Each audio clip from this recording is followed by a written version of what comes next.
गोकुळ गीते नाशिक विधान परिषद निवडणूक लढवण्यावर ठाम, तर गीतेंच्या मनधरणीचे सगळे प्रयत्न निष्फळ.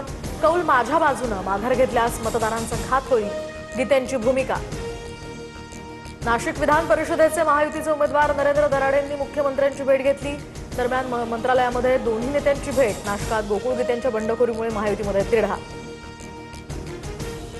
ओबीसी आंदोलक लक्ष्मण हाकेंचा व्हिडिओ सोशल मीडियात व्हायरल. व्हिडिओमध्ये हाकेंची एका मोठ्या नेत्यावर टीका. हाकेंचा रोख नेमका कुणाकडे, असा प्रश्न. मला डॅमेज करण्याचे प्रयत्न सुरू, तोडून मोडून व्हिडिओ दाखवले, त्या व्हिडिओशी माझा संबंध नाही, लक्ष्मण हाकेंचं स्पष्टीकरण. नाशिकच्या येवल्यामध्ये ठिकठिकाणी भुजबळांच्या कार्यकर्त्यांची बॅनरबाजी, तर साहेब निर्णय घ्या असा बॅनरवर उल्लेख.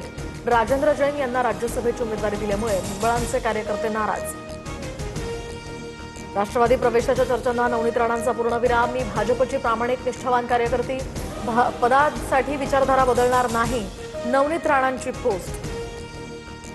नागपूर जिल्हा परिषद कार्यालयाबाहेर मनसैनिकांचं अर्धनग्न आंदोलन. विद्यार्थ्यांच्या गणवेशासाठी मिळणाऱ्या निधीमध्ये कपात केल्यानं आता मनसे आक्रमक, तर जिल्हा परिषद कार्यालयाचं गेट तोडून आत जाण्यापासून पोलिसांनी रोखलं. पुणेकरांना 15 तारखेपासून दिवसाआड पाणी पुरवठा होणार. पालिका प्रशासनाकडून पाणी कपात जाहीर. धरणांमधील पाणीसाठा कमी झाल्यामुळे हा निर्णय. त्यामुळे स्विमिंग पूल बांधकामांना आता पाणी पुरवठा बंद.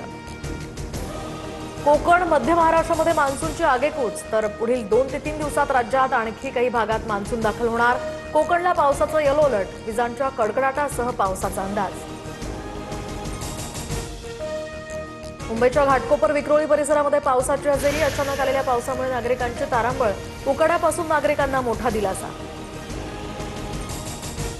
शिर्डी साई मंदिर या ठिकाणी परिसरातील प्रसाद विक्रेत्यांवर एफडीएचे छापे. बुरशीयुक्त पेढ्यांसंदर्भात भाविकांच्या तक्रारीनंतर कारवाई. प्रसादाचे नमुने गोळा करून तपासणीसाठी प्रयोगशाळेत पाठवणार.